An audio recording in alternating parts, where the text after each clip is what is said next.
Hi everyone, my name is Sydney and today I'm going to be discussing City of Glass by Cassandra Clare. So this was the third book in the Mortal Instruments series and so far this one is my absolute favourite.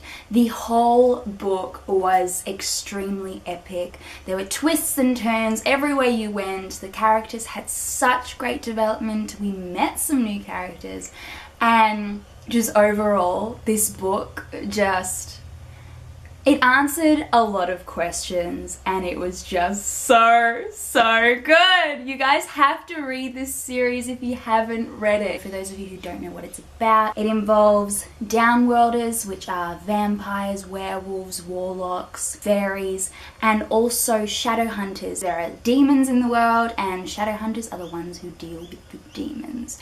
So yeah, I'm gonna go straight into spoilers now because there is so much to talk about with this book. Here we go in 3, 2, 1. Oh my god. Where do I begin? One of the biggest plot twists in this book, was when we heard that Samuel was actually Hodge. Did anyone else go, oh shit, I didn't see that one coming? Because I did not see that one coming and that was a pretty cool plot twist. But then he gets murdered by frickin' Sebastian and we will talk about that. We will talk about that in a second. Something we found out about in this book was Clary is just badass. This just proved in this book that she is badass. She's able to make portals. She was able to make a completely new rune, the Alliance rune, which was the most beautiful thing uniting downworlders and shadow hunters together. I thought it was so beautiful how she had that massive speech in front of everyone, and when Magnus and Alec, they did it for each other and then started kissing. That whole scene was so good. I love Magnus and Alec so much. They are probably one of my biggest OTPs in this book and I love them so much. That scene was hilarious and Maya was like, do we all have to do that? It was so funny. Yeah, Clary is just awesome.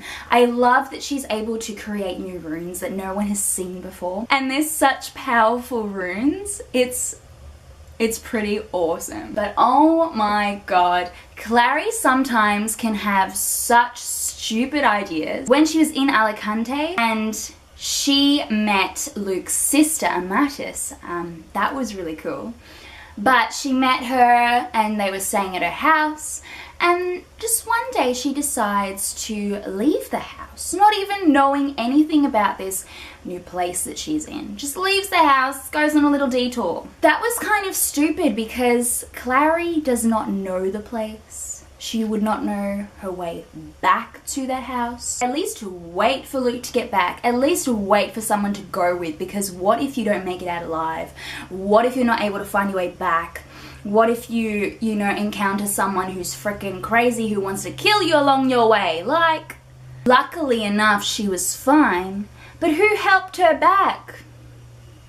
Sebastian. So let's talk about that plot twist because that was freaking amazing. Found out that Clary's mum was awake because Magnus saved the day. Clary's mum was alive, she was there, gave her a shitload of information, and while she was just saying little things, I'll just insert this clip, just you see, because I was dying inside. Okay, so I look like ass, so please just look over the fact that I look like this right now. I've been reading all day. I'm up to page 370 and I just could not help myself to pick up the camera like right now before I make my book talk later. But oh my god, Sebastian, he has to be Jonathan. He has to be Jonathan. Like everything points to him being Jonathan and I'm like freaking out right now because I have been waiting to find out that Jace is not Clary's brother for the longest time because he can't be her brother because they freaking love each other and it's just disgusting to read about when you think that they are actually siblings and I don't want them to be siblings. And also just everything points to Sebastian being Jonathan, her actual brother. It just, Oh my god, it just all points to him. I feel like mind blown. Okay, I'm gonna continue reading the book. Okay, I'm gonna go, bye. I was dying inside. And then I read the next line. The next line, and then this happened. Oh my god. Oh my god, lol. Lol, lol, lol. So I picked up my camera before I read the next line. The next line, I shit you not, is Clara, you've met Jonathan. He just never told you his real name because he was posing as someone else, Sebastian Verlag.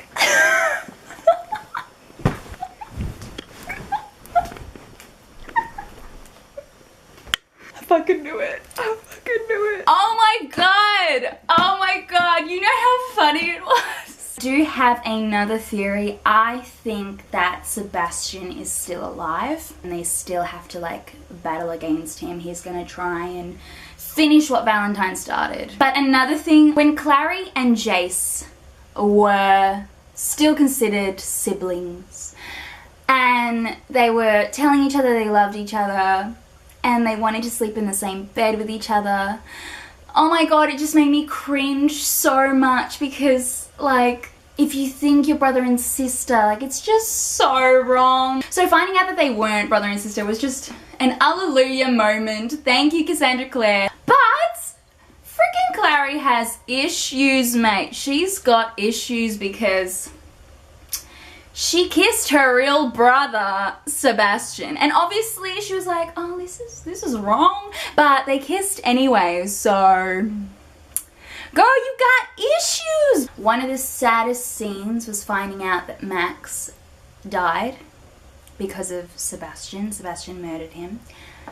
That scene was heartbreaking. Another scene that I loved, and this was probably one of my favorite scenes, was when Valentine, he threw the mortal instruments that he had into Lake Lynn and Angel Raziel came out.